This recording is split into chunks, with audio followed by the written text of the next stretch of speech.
வணக்கம். மகாபாரதத்தில் எதிர்காலத்தை கணிக்கக்கூடியவனும் ஜாதகத்தை தெளிவாக சொல்லக்கூடியவனாக இருந்தவன் சகாதேவன்.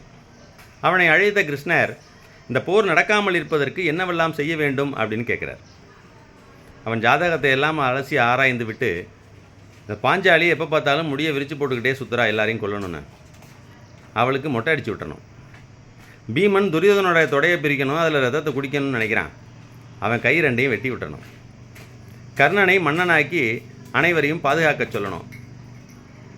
இதெல்லாம் நடக்கணும்னா உன் கையை முதல்ல கட்டி போடணும் அப்படிங்கிறான். கிருஷ்ணர் சத்தமாக சிரித்து விட்டு மற்ற மூன்றும் நடக்கும், என்னை எப்படா நீ கட்டுவ அப்படிங்கிறாரு. சகாதேவன் உன்னை கட்டுவதுதான் மிகவும் எளிமையான காரியம் அப்படிங்கிறான்.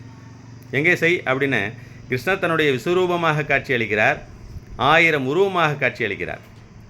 உடனே சகாதேவன் அமைதியாக உட்கார்ந்து கொண்டு கிருஷ்ணா கிருஷ்ணா என்று பக்தியாகவும் அன்பாகவும் கேட்டுக்கொண்டே இருக்கிறான்.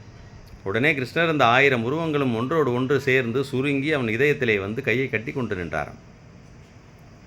உடனே சகாதேவன் சொல்லியிருக்கான், கிருஷ்ணா, பக்திக்கும் அன்புக்கும் அடிமைதானே நீ, ஆனாலும் என்னுடைய அறிவை பொறுத்தவரை இது சரி எது தவறு என்று எனக்கு தெரியும், ஆனால் எது நியாயம் எது தர்மம் என்று உனக்கு மட்டும்தான் தெரியும், நீ செய்வதை செய் அப்படின்னா. தனக்கு உவமை இல்லாதான் தாள் சேர்ந்தார்கல்லால் மனக்கவலை மாற்றல் அரிது என்கிறார் தெய்வப்புலவர் திருவள்ளுவர்.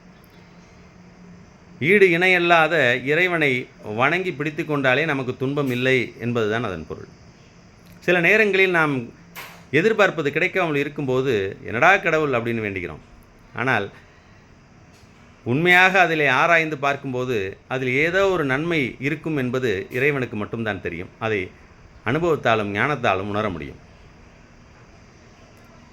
எனக்கு என்ன வேண்டும் என்று படைத்த உனக்கு தெரியும், என் அவசரத்தில் புலம்பி உந்தன் அருளில் என்ன குறையும், நாடியதை செய்து காட்டும் நாயகனே அருள்வாய்.